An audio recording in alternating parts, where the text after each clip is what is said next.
They said he was too old, too fat, too late for success. But Michael Caine never stopped walking toward the light that others couldn't see. They called him ordinary. A man from the rough streets of South London with a heavy accent and a face that didn't fit Hollywood's perfection. But Michael Caine didn't need perfection. He needed purpose. And purpose, when it burns quietly inside you, has a way of outlasting rejection, poverty, and time itself. He was born Maurice Joseph Micklewhite Jr. in the slums of London's working-class district, where dreams often died before they began. His father was a fish market porter, his mother a charwoman. The family didn't talk about fame or fortune.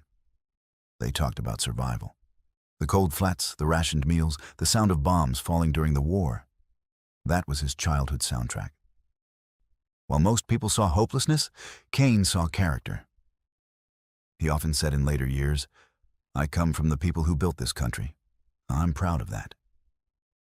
That pride wasn't arrogance, it was armor. It was how a boy from nowhere learned to stand tall in rooms that didn't want him. In those early years, he worked odd jobs, from messenger boy to film assistant, anything to stay close to the industry he loved. But every door he knocked on seemed to close before he could even step in. He was told his accent would hold him back, that his face wasn't leading man material, that he'd never make it beyond playing soldiers or background characters. But here's the thing about Michael Caine. He understood early that failure isn't the end. It's the education you pay for on your way to success. There was a time when he barely had enough money to eat. He shared one small room with another struggling actor, living off tea and cheap bread. When he couldn't afford transport, he walked miles across London to attend auditions, not because he was sure he'd get the part, but because showing up was his victory. And that's a lesson most people forget. Sometimes success isn't about winning. It's about refusing to disappear. In one of his earliest rejections, a casting agent told him bluntly, "You'll never be a star."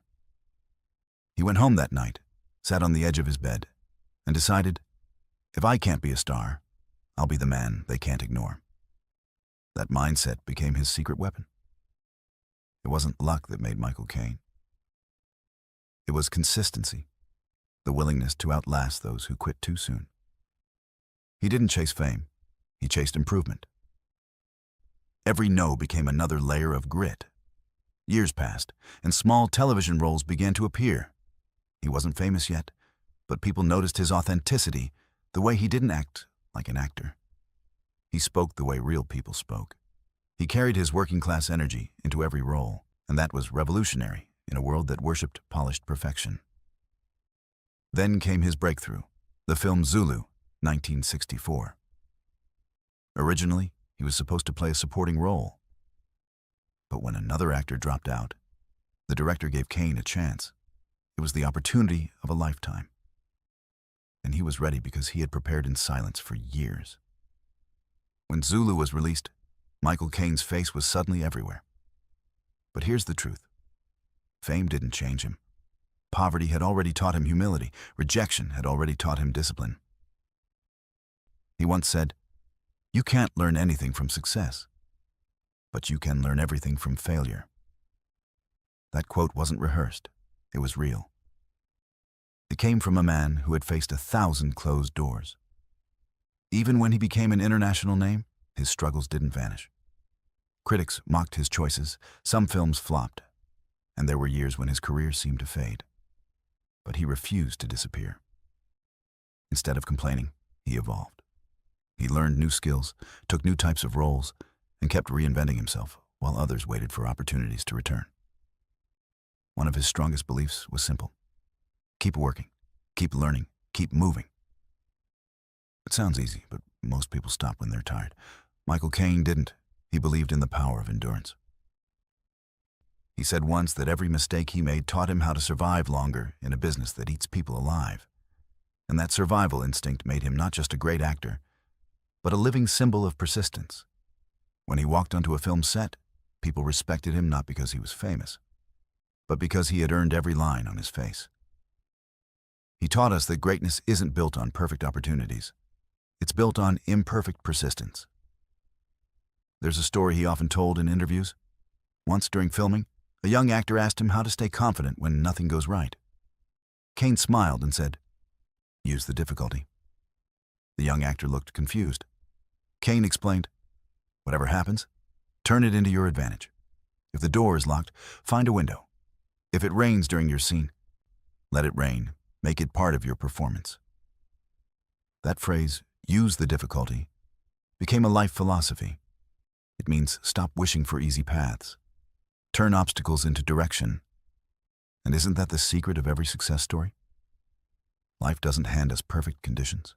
It gives us wind, storms, noise, rejection, and asks, "What will you do with it?" Michael Caine answered by using every difficulty as fuel. Even today, decades later, he reminds younger generations that your background doesn't define your ceiling. He said once, paraphrased in his words, "You can come from anywhere and go anywhere if you refuse to stop walking." He's in his 90s now, yet still sharp, funny, grounded. The same kid from South London, just older, still walking tall with the same fire in his heart. He's proof that life doesn't reward those who wait for chances. It rewards those who build them. And if you listen closely to his story, you'll realize it's not about acting or fame or money. It's about faith. Faith in yourself when no one else does. Faith that your moment will come if you refuse to sit down before it does. Because as Michael Caine's life shows us, you don't need to be born into success. You just need to stay in the game long enough for success to find you. As his fame grew, something rare happened.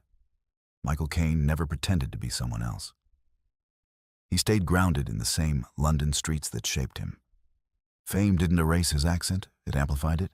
He used to laugh and say, "The best thing about my accent is that I didn't have to learn it." That simple humor was a sign of self-acceptance, the kind of quiet confidence that comes only from embracing who you are. He once said, "Be like a duck, calm on the surface, but always paddling like hell underneath." That line captures the secret to lasting success.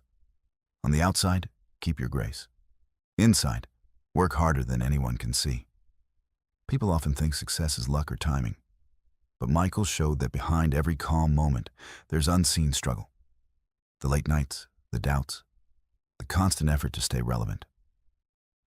In the 1970s, after years of hits, he faced one of his biggest professional lows.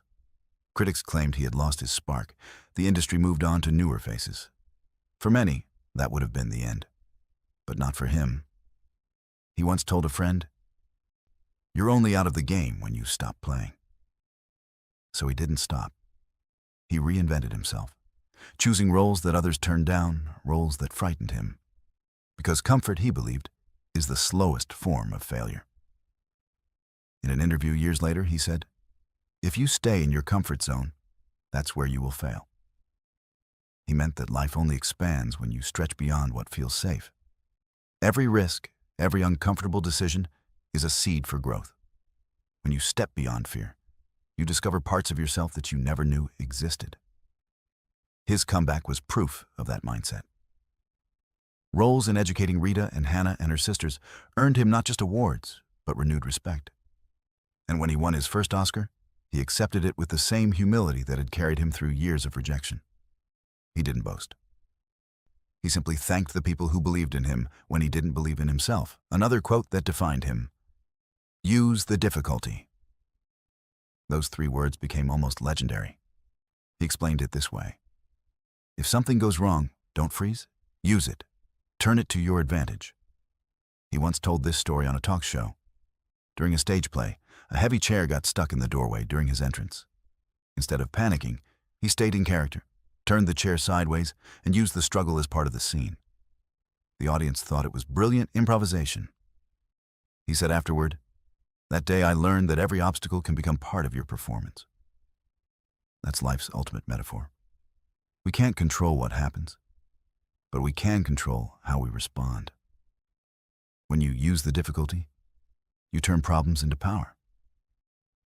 Even in his later years, when asked about retirement, he would smile and say, "I'll retire when the devil says, I'll give you a good part." It wasn't arrogance. It was his refusal to be limited by age or expectation. His energy came from purpose, not youth. Caine believed that passion keeps people alive. He once told a group of young actors, "You must find what makes you excited to get up in the morning. If you lose that, you lose your life long before you die." For him, acting wasn't work, it was breathing. And when passion becomes breathing, discipline becomes effortless. He also lived by another line: obstacles are things you see when you take your eyes off your goal. That philosophy kept him focused. He didn't ignore problems, but he refused to stare at them too long. He looked beyond, toward the next scene, the next project, the next sunrise. The world often measures success by fame, awards, or money. But Michael's true success was consistency. He showed up, decade after decade, film after film, with the same humility he had as a hungry kid walking miles to auditions. He never forgot where he came from. He carried his past like a badge, not a burden. When he spoke to students or fans, he didn't talk about fame. He talked about attitude. He would say, "You can't control talent, but you can control effort." And that's the real motivation hidden inside his story. Effort can beat privilege when you refuse to quit. In interviews, he sometimes recalled the poverty of his youth. Sleeping on cold floors, rationing food, walking past movie posters and whispering to himself, "One day." That tiny promise to himself carried him through decades. And maybe that's the biggest lesson. Your one-day dream is waiting for you to stay long enough to meet it. Every rejection letter, every failed attempt, every night you feel unseen. Those are just chapters of preparation. Michael Caine's life proves that ordinary beginnings don't mean ordinary destinies. In his later career, he became a mentor to younger actors. Christian Bale, Leonardo DiCaprio, and others often called him a living compass. They said he reminded them that greatness doesn't come from ego, but from reliability. He would arrive early on set, lines memorized, jacket pressed, always professional. His quiet discipline inspired everyone around him. He once told Bale during the filming of Batman Begins, "The most important part of acting is listening." It sounds simple, but it's a philosophy for life. Listen more, to others, to opportunities, to your instincts. That's how you connect, how you adapt, how you grow. Michael Caine turned listening into learning, humility into strength, and pain into poetry. He taught the world that success isn't a lightning strike. It's the steady flame of persistence. And even now, when he speaks, his message remains the same. Believe in your craft, stay kind, stay curious, and don't waste your time waiting for permission to begin. Because the truth is, you already have everything you need. You just have to use it. He said once, paraphrased, "Every morning I wake up, I'm grateful I'm still part of the story." That's wisdom from a man who learned that gratitude turns struggle into peace. So when you doubt yourself, remember this. The people who make history aren't the ones who had it easy. They're the ones who kept showing up when nobody else did. And that's the story of Michael Caine, a man who rose not because the world believed in him, but because he believed in himself, long enough for the world to notice. Keep your focus, use your difficulties, and move forward with quiet strength. Because one day, your story will inspire someone else to do the same. Keep going. The world needs your version of courage.